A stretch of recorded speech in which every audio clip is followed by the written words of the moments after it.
నా స్నేహితుడు రాజా సార్. ఇతనికి లోన్ కావాలి. ఏం బిజినెస్ చేద్దాం అనుకుంటున్నారు? గేదెలను కొని డైరీ ఫామ్ పెడదామని. ఎంత కావాలి? 2 లక్షలు సార్. మిస్టర్ రాజా, మీ పేరు మీద సొంత ఏదైనా ఉందా? ఇల్లు పడగొట్టేశారు సార్. పోనీ స్థలం ఏదైనా ఉందా? అది లేదండి. ఆ దుర్మార్గులు చీట్ చేసి స్థలం కూడా రాయించేసుకున్నారు. ఏంటండి ఇది?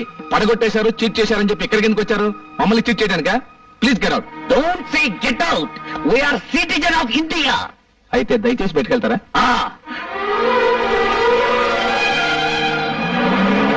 రాజా, డోంట్ వరీ.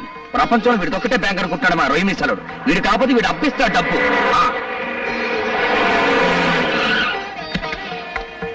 సార్ సార్, మిమ్మల్ని మినిస్టర్ గారు పిలుస్తున్నారు. అవును సార్, కారులో ఉన్నారు. ఏంటి రాజా? నమస్తే అండి. నమస్తే. మినిస్టర్ అంటే ఎవరు అనుకున్నావా? నేనే.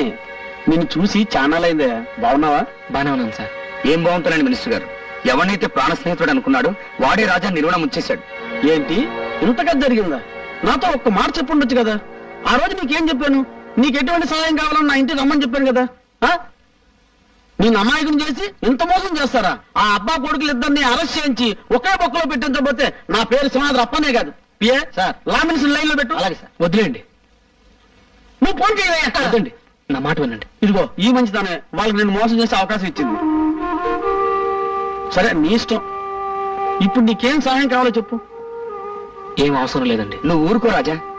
సార్, మేము గేదెలను కొనడానికి ఓ బ్యాంకులో లోన్ అడిగాం. సెక్యూరిటీ లేదే ఇవ్వనన్నారు. మీరు ఒక మాట చెప్తే. ఏంటి సెక్యూరిటీయా? రాజా కోసం ఎన్ని కోట్లకైనా నేను సెక్యూరిటీ ఇస్తాను. ఎందుకు డబ్బు ఎంత కావాలి? 2 లక్షలండి. 2 లక్షలేనా? ఆ మాత్రం దానికి బ్యాంక్ ఎందుకయ్యా? నేనే ఇస్తాను. వద్దండి, పద్ధతి ప్రకారం బ్యాంక్ లో. ఏం పద్ధతో ఏంటో. సరే, నీ ఇష్టం. ఇంతకీ ఆ బ్యాంక్ పేరేంటి? మహాలక్ష్మి బ్యాంక్ అండి. రాజా గారు, మీకు మినిస్టర్ గారి సెక్యూరిటీ ఇచ్చారు. ఆయన మీకు తెలిసిన విషయం ముందుగానే చెప్పుంటే అన్ని ఏర్పాట్లు నేనే చేసేవాడు కదండి. ఇప్పుడు చెప్తారులేండి కబుర్లో.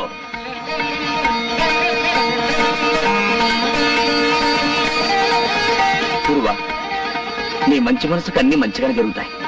God is great.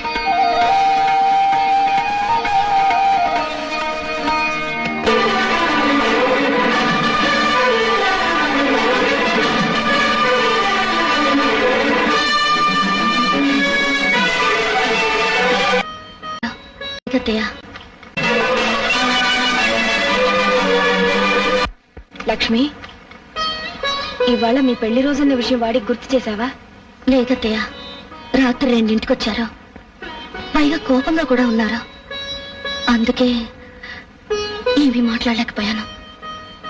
ఏమిటోనమ్మా, డబ్బు సంపాదనలో పడి వాడు పూర్తిగా మారిపోయాడు. అసలు ఇంటి ధ్యాస లేకుండా పోయింది.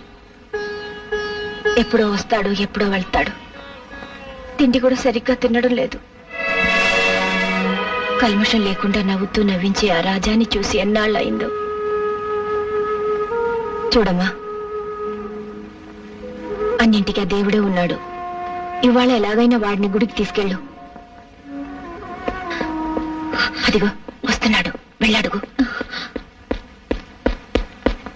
ఏమండి, ఇవాళ మన పెళ్లి రోజా? అలాగా. రాజా, రోజు పని పని అని తిరుగుతున్నావు. కనీసం ఈ రోజైనా నీ భార్యని తీసుకుని గుడికెళ్ళి దేవుడికి దండం పెట్టుకురాకూడదు?